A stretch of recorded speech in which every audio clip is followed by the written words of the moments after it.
Assalomu alaykum barchaga. Sizlar bilan Doska hamda Zamira. Shunchaki insonlarga savob yo'lida rus tilini o'rgatadigan shaxs. Yana qo'limda marker, bu degani rus tilini grammatikasi bilan darsimizning yana bitta qiziqarli mavzusi. Bugun sizlar bilan men juda ham qiziq bo'lgan ko'plik mavzusini ko'rib o'tmoqchiman. Chunki bizda ko'plikni ko'plar faqatgina y yoki y bilan yoki uy bilan chiqadi deb o'ylaydim. Множественное число deb ataladi rus tilida ko'plik. Множественное число faqatgina 3 ta roddan yasaladi, paydo bo'ladi. Bu birinchisi мужской род, женский род. Albatta u bilan birga средний род. Kelli ko'rib chiqamiz. Мужской родning нулевой окончание degan narsasi bor. Нулевой окончание bu degani undosh harfga tugallanishi, ya'ni hech qanday окончание bo'lmasligi degani. Xo'p, endi женский rodning esa qattiq окончаниеsi bu a hisoblanadi. O'zi окончаниеga nisbatan qattiq va yumshoqqa bo'linadi. Ko'plikda esa o ko'plik, qanaqa ko'plik? Средний rodda esa o ga tugallanadi. Xo'p, agarda so'zingiz qattiq окончание, ya'ni нулевой окончаниеga tugasa, siz unga qo'shasiz, qo'shib ma'nosini ko'rib qo'yaman, qo'shasiz y harfini. Agarda so'zingiz a ga tugasa, uni y harfiga o'zgartirasiz. Tugasa, siz uni a harfiga tugallantirasiz. Mavzu davomida men o'zim haqimda ham sizlarga ma'lumot berib, gapirib o'tib ketmoqchi edim. Hop, o'zi men rus sinfida o'qiganman. Birinchi sinfdan shu universitetda tugatgunimcha. Xo'p, ketdik. O, u bo'lib ketdi. Masalan, stoly.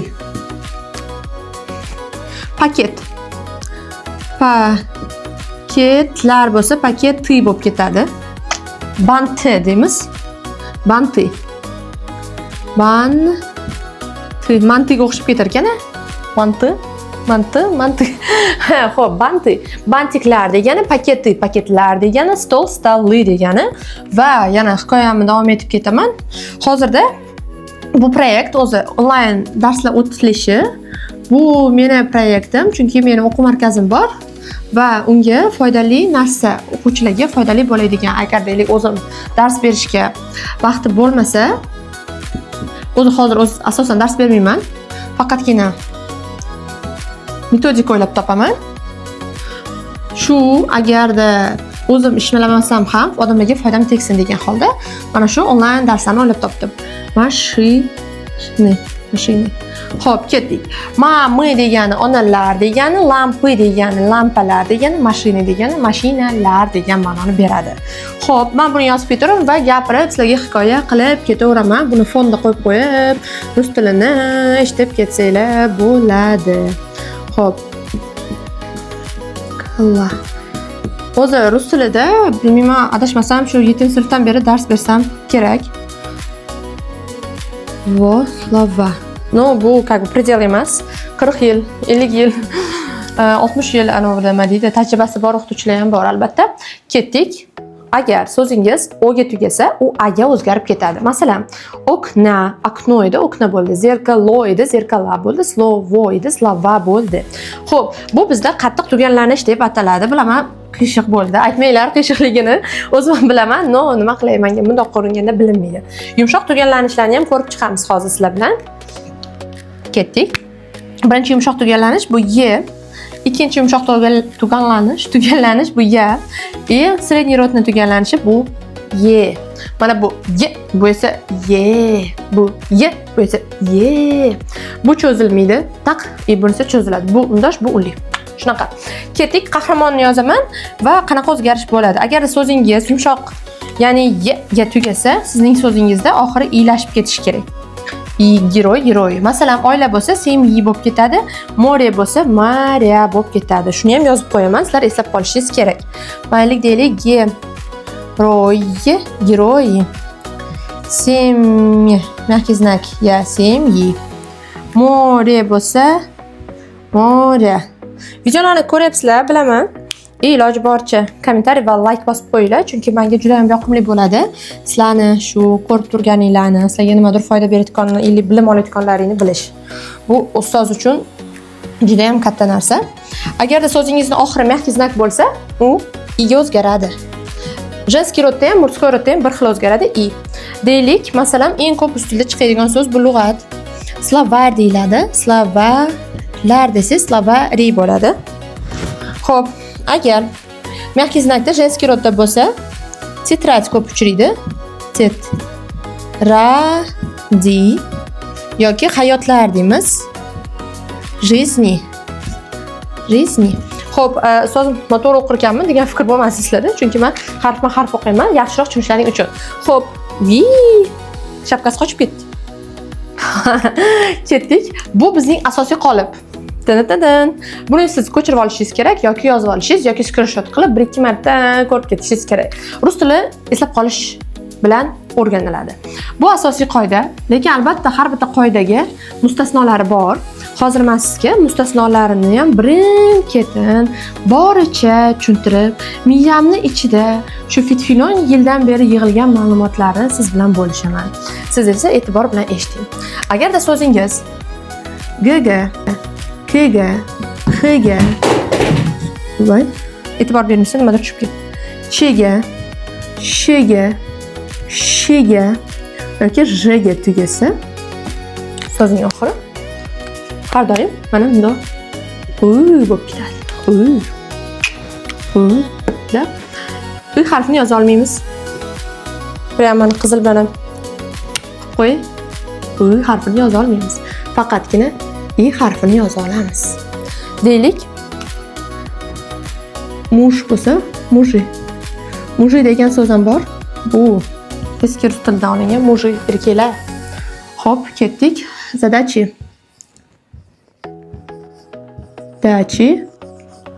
Дальше. Quchoqlar, ножи. Kitoblar.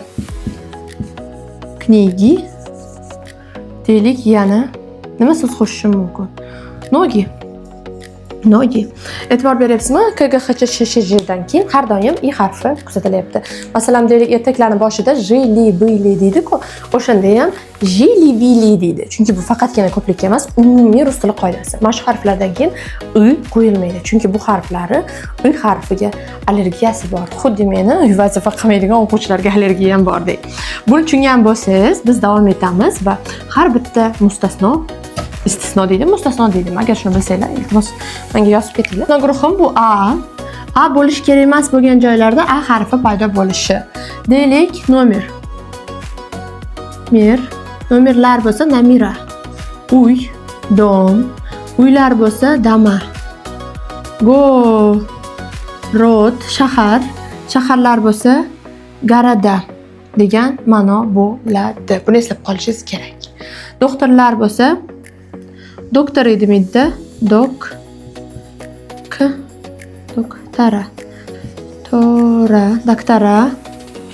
Endi power bor. Ra. Yana gada. Goda degan so'z bor, lekin u sal boshqacha ma'noda keladi. Gada degan ma'nosi ham bor bu yerda. Povara, doktora, garada, namira. Yana nimalar bor edi? Yana masalan za poyezd, poyezdda, garada, namira, poyezdda, glaza. Yana qor ma'nosi bor. Sneg, qorlar bo'lsa snega bo'lib ketadi. Yana bu yerga biz adresni ham qo'shishimiz mumkin. Adreslar. Xo'p, mana bu A qoidaga bo'ysunadigan, alashib ketadigan so'zlar edi. Qarang. O'zi bu yerda mana so'zga qarab dom bo'lgandan keyin domi bo'lish kerak. Nomeri bo'lish kerak, to'g'rimi? Lekin rus tili o'sha shunisi bilan qiziqki, hamma joyda mustasnolari bor. Hech qanaqa mantiqqa to'g'ri kelmaydigan mustasnolar. Давайте дальше. Mягкий знак ya mustasnolari. U o'zi qachon keladi? Ko'pincha erkak zotiga keladi. Erlar bo'lsa muj edi, to'g'rimi? Mujya. Akalar. Bratya. O'g'il farzandlar. Synovya. Дальше yana nimada kelishi mumkin? Synovya, bratya, mujya, do'stlar. Друзья, мягкий знак ya. Дальше varoq bor, varoq yoki barg. List ya pat bor. Per. Oğlum men rus tilini yomon o'qiydi ustozimiz deb biz harfma-harf sizlarga o'qib beryapman. Perya, listya, druzya, snavya, bratya, mujya. Bular исключение ko'pligida shunaqa o'zgarishlar bo'ladi. Boshqa исключение, boshqa ko'rinishi yo'q. Brati, sinovi yoki druzi yoki drugi degan so'zi yoki listi degan so'zi yo'q. Listi bor, boshqa narsa. Yo'q, yana shu yerga men derevyani ham qo'shib qo'yaman. Derevya degan daraxtlar degani. Yana nima bor? Stulya bor. Ko'pincha mana stuli deydi-da odamlar. Stulya bo'ladi. Stuli emas, stulya. Shunaqa xatoni qilmang, hamma qiladigan xatoni. Bu juda ham bir ustozlarga g'alati eshitlar. Xo'p, dalish. Buni tushunib yetdinglar. Endi tsi qoidasi bor. Deylik, qaysilar? Birinchi otalar bo'ladi. Otsi. Mayta otsi so'zida Y harfi tushib qolishi kuzatilyapti. Otets dedi-ku, to'g'rimi boshda otsi. Da qasrlar deydi yana. Qasrlar ham to'g'ri keladi.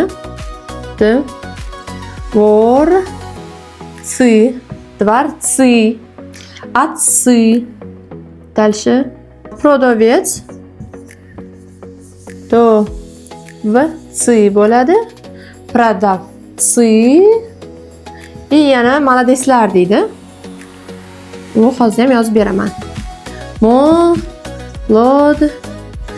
Buni fonga qo'yib eshitib yursangiz, молодцы, молодецdan keyin молодцы bo'lib ketishini eslab qolasiz. Iloji boricha ko'proq eshiting audiolarni, videolarni ko'proq eshitib fonga qo'yib qo'ying. Mana sizga 3 ta исключение berdim. Bundan yana oxiriga hech qaysiga to'g'ri kelmagan исключение bor. Buni doskalarni polni o'chirib tashlayman. Tomonlari qaqshab ketdi. Boya zo'r bo'ldi. Sizlarga mana shu darsni polni videoga olib bo'ldim. Qarasam mikrofonni yoqmagan ekanman.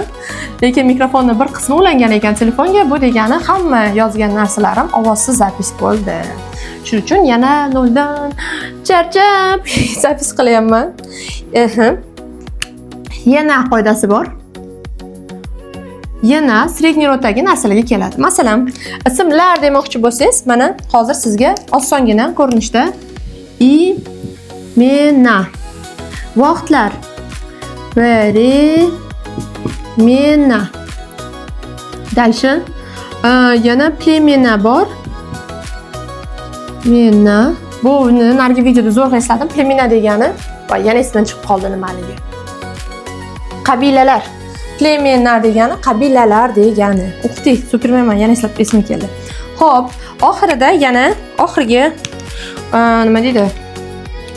Остатка сладко deydi ruslarda, o'sha eng qolib ketgan so'zlar. Birinchisi bu materi. Materi. Bular hech qaysi qoidaga bo'ysunmaydi, prosta. Materi bu bo'ldi. Docheda dochede bu bo'ldi. Yabloko edi. Yabloko edi, yablaki bu bo'ldi. O'zi yabloko o'ga tugagandan keyin i bo'lish kerak, to'g'rimi? Lekin bu yerda yablaki bo'lib ketyapti, nimagadir. Xo'p, yana nima? Uxo, quloq. Uxoning ko'pligi ushi. Uxi deydi ko'plar. Uxi degan so'z yo'q o'zi, umuman. Bitta so'zim qolib ketibdi. Bu den, kun. Den bo'lsa ye tushib qoladi. Ni bo'lib ketadi. Kunlar bo'lib ketadi. Voy, buni ham yozib bo'ldim, hammasini yozib bo'ldim. Yana ozgina tushuntiradigan narsam qolibdi sizlarga. Sizlar ungacha menga like bosib qo'yinglar, podpiska bo'lib qo'yinglar, chunki bizda polniy noldan xohlasa tekindan-tekin darslar oxirigacha bo'ladi. Человек